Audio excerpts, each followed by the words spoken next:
Welcome to the State of Wyoming Subject Matter Minute, where we cover a wide variety of subjects related to State of Wyoming employment. This information is for you and me, the state employee. From hidden benefits to systems and processes, we'll make your job easier by giving you the lowdown, the how-to, and hopefully entertain you a bit along the way. And now, today's Subject Matter Minute. Hello and welcome to another Subject Matter Minute. I'm Matt Nagy. Thanks for joining me. Well, the votes are in and I didn't listen. I would say an overwhelming majority of you said to just shave my head clean. It's going to grow back after all. But apparently I'm not ready. So thanks for your input and we'll see how things go down the road.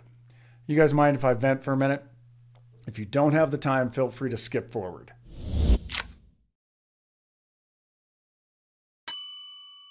I'm guessing a lot of you went to the University of Wyoming or lived in Laramie at some point and had the joy of renting a place. I lived in some pretty serious junk back in the day. My daughters are both renting from the same outfit. They live in different places. The younger of the two has this efficiency that has really old single pane windows, ton of them on one wall, which is kind of what she liked. Well, in the summer, she cooks. And I'm talking literally sweating cooking, okay? And now that we're in the winter, we've discovered that it's impossible, even with this infrared heater going all night, to crack 60. My older daughter lives in this tiny house. It's not a tiny house. It's just a really small house, okay? You'd think, looking at it, that it would be nice and cozy, but it's not, okay? The heat does not keep the house warm at all. Same deal. Probably can't get to 60. They think it's lower. They just don't have a digital thermostat to be able to tell how cold it is in there. I walked in the door a bit back and noticed that she was supplementing her heat with the oven on the electric range. So I did the typical dad thing. I said that's dangerous and it's going to probably cost you more. But it reminded me of one of the places I lived in back in the day in the 90s. Okay? We had baseboard heat. And it was costing around $160 to $170 a month for electricity. And that's back in the 90s. Well, we weren't paying for gas. So we would crank up all the burners on the stove in the kitchen, put a fan in the doorway, and blow the heat into the living room. Talk about dangerous, right? So the moral of the story is that nothing has changed in decades. You either got to have a lot of dough or you got to wear a lot of clothes. And I just feel kind of bad for my girls. Thanks for listening. All right, on to the goods. For those of you who were around back in 2020, how many of you remember getting an email about a program designed to get ideas from employees about ways to save the state money, improve processes, etc.? Well, I remember it, and I remember being very skeptical. I remember thinking that, it's always about money, right? And even though they were offering financial incentives, I was guessing they were going to be laughably low, right?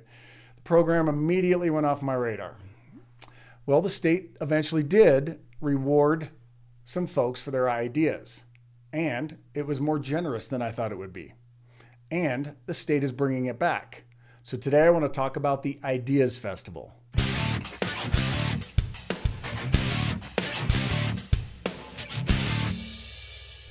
Before I get started, I would like to thank Erin Williams, our HRD administrator, for getting me all the information about this.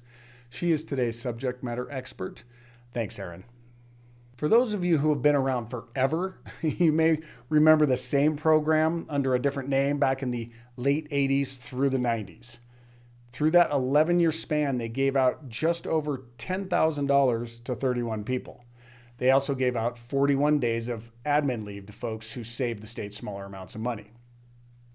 Well, they revamped the program in 1999, and in that year they gave out just over 7,000 to 9 people and 51 days of leave to others. The program was called STAR back then, for Savings, Tips, and Rewards. Clever.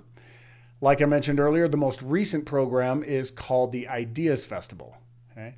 The email I remember back in 2020 garnered 1,340 proposals. For this round, they gave out just under $10,000 to 13 people, with one person receiving $3,000 all by themselves and another getting $1,350.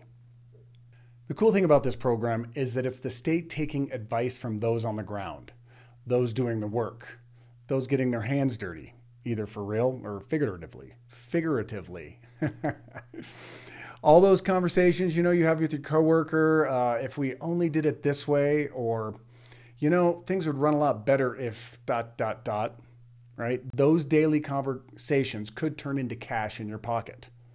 However, that part is really just about money, right? Pinching pennies, saving the state money, yada, yada, yada. Well, this time they're expanding the program to include awards for people who come up with ideas that are simply about making the state a better place to work, right? Kind of a culture change award. The awards won't be based on money saved, thus not all about money. It's about quality of life. This is my favorite of the two, for sure. This one makes me feel good, takes the focus off money and puts it on happiness, right? Don't get me wrong, I like them both. Who wouldn't want some extra cash? And after all, I am a taxpayer, so I would generally like the state to make do with less when it makes sense. But we all have to spend a huge chunk of our lives working, and anything that can make that better is good in my book. So the if you save us money, we will give you money aspect of the challenge rewards people up to either 5% of the total saved or $5,000, whichever is less. So $5,000 is the max reward. Okay? And they will give out rewards to the chosen projects up to the program budget, which we're not entirely sure what that is yet. For the culture change part of the program, the rewards will most likely be non-monetary.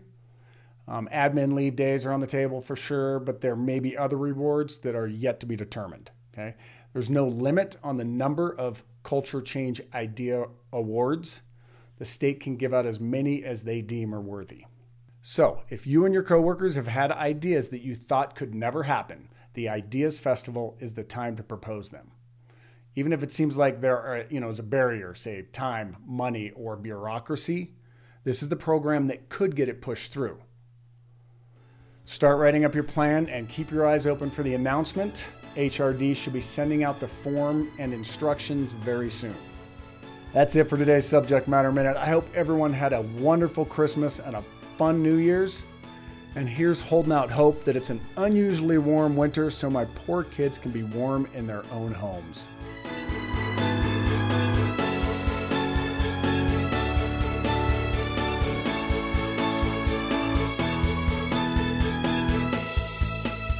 You have been watching the Subject Matter Minute with Matt Nagy. Please help us out by subscribing. And join us next month when we'll cover another topic of interest for all State of Wyoming employees. Again, thank you for joining us on the Subject Matter Minute.